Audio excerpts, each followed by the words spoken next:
Hi everybody, it's Don and I hope you're having a fantastic day. Well, happy Easter everybody. I hope everybody is having an amazing long weekend. We do have some cruise news today to cover. Well, we had a river cruise on the Danube have an accident. It crashed into a wall and 11 people had to be hospitalized and 6 others were injured. We also have Virgin Voyages. I'm going to tell you about a story about how passenger feedback actually got something resolved. Royal Caribbean is sending one of their popular ships into dry dock, and what do you think they're going to have done for that?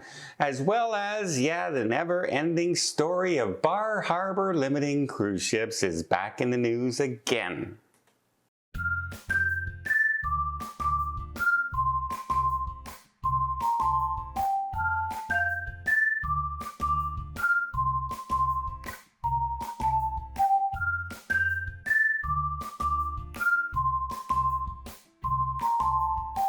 So a Bavarian cruiser with about 160 passengers on board crashes into the wall on the Danube in Austria.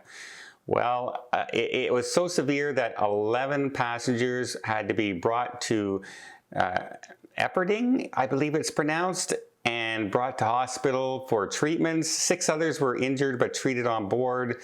They were not serious injuries, but no idea just how bad some of these injuries are. I guess it all depends on where they were at the time of the accident. Maybe they were on the stairs when they hit the wall.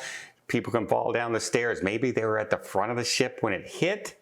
The ship did not suffer too much damage as far as being unseaworthy is concerned. It was able to carry on to the next town as people were being looked at in hospital. No real account of how serious the injuries are yet, but it just goes to show you it can happen anywhere. The river cruises can have accidents just as much as ocean cruises, just as much as bus tours, just as much as driving your car to a theme park. The accidents can happen anywhere, and you're just going to have to deal with that situation and be as careful as we possibly can.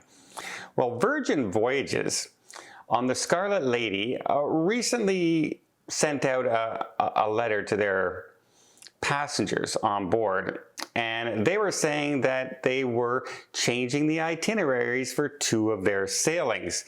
Now, one of the sailings, they said, we are going to be stopping from going to Marseille and Toulon, and instead we're going to go to Sea Days. And the reason, one of these reasons we're going to go to Sea Days is because of customer feedback that they would like more time at sea where they can enjoy the amenities on the cruise ship.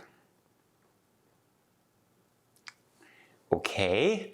Apparently the passengers, when they found this out that are on those sailings, didn't quite agree. They did not quite agree with that and immediately started complaining to Virgin Voyages, so much so that the cruise line has now backtracked and said, okay, we're going to go to those ports on those sailings. We're not going to cancel them. We will go to those ports.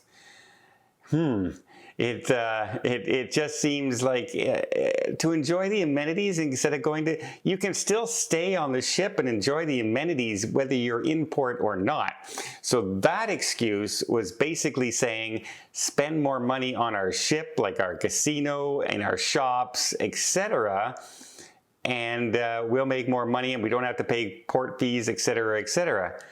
So that didn't go over too well as an explanation for why they were going to miss these ports, and passengers spoke up, and to all their credit on Virgin Cruise Line, they actually listened and reinstated those cruise ports, because sometimes our feedback to the cruise lines has a huge effect. Next, a ship that I really enjoyed being on, the Spectrum of the Seas. This is one of the ship I took from Shanghai to Japan. Really had a great time on board. It was a beautiful ship. I would love to be back on her again. Well, She's back in dry dock for the first time ever, and what are they going to be doing to her? Are they going to be changing a lot of it? Nope, nope. In fact, it's more for a full inspection of the ship, checking over its mechanics, checking over the engines, checking over its antipods, checking over everything on the ship itself, refreshing maybe a bit of paint job, etc. But no major changes really announced as far as I can see for this ship, as far as big changes on board. So it just goes to show people are liking the ship, don't think it needs too much changes, and hey, refresh and checking all the mechanics with the way cruise ships have had engine problems all over the place. I think that's a really good idea. Next we have Bar Harbor back in the news again. Surprise, surprise, surprise. Is anybody surprised? I'm not surprised. But before I get there, let me just invite you to hit that subscribe button if you haven't done so already. If you want to keep up to date with everything going on in cruising, from the cruise ships going into dry dock to itinerary changes the cruise lines are doing, to accidents that are happening, to, you guessed it, to cruise ships having to be relocated because of other things happening in the world. It really is an ongoing thing. You can't tell the cruise ships without a program. You need a program, and I hope to bring it to you here and keep you informed, and maybe even make your next cruise just a little bit easier and a little bit smoother for your next trip, so you can have the utmost greatest vacation you possibly can. Again, you hit that subscribe button and the like button. It really helps the channel out, and I really do appreciate it. Okay, let's talk to Bar Harbor one more time. It won't be the last time. You can guarantee it won't be the last time. As you know, recently the judge said, you know what, Bar Harbor? Yes, you can go ahead and limit those cruise ships to 1,000 passengers a day, and he cited the reason for this as saying limiting people getting off the ship is not stopping people from getting off the ship. You see, because some people can get off, but others can't, but some people can get off. So you're not stopping people from getting off, you're just limiting. And he said, so that's okay. I don't understand. Even myself as a layman, just a normal person watching this, I don't understand how you can possibly say limiting people from getting off the ship when you hit that limit, you can't get off, is not stopping that person from getting off the cruise ship. But hey, apparently the plaintiffs in that lawsuit, the Association to Preserve and Protect Local Livelihoods, along with the Pensacola Bay and River Pilots Association, well, they filed an appeal. No surprise there. We'll see how far this ends up going. It may end up finally going to a Supreme Court by the time all these suits get going.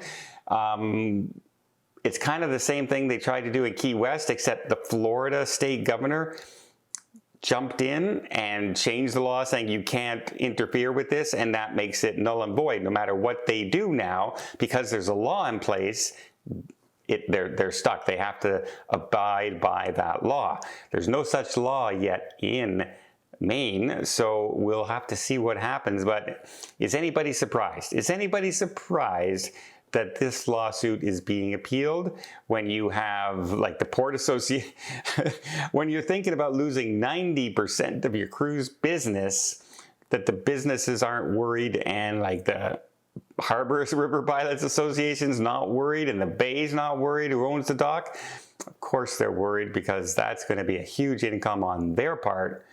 But we'll have to see what happens in the next lawsuit. Maybe they'll win the appeal, and then the town will appeal. You know how these things work. Well, I hope you appreciate this video. If you did, please give it a thumbs up. Want to see more tips, more tricks, more travel vlogs from around the world?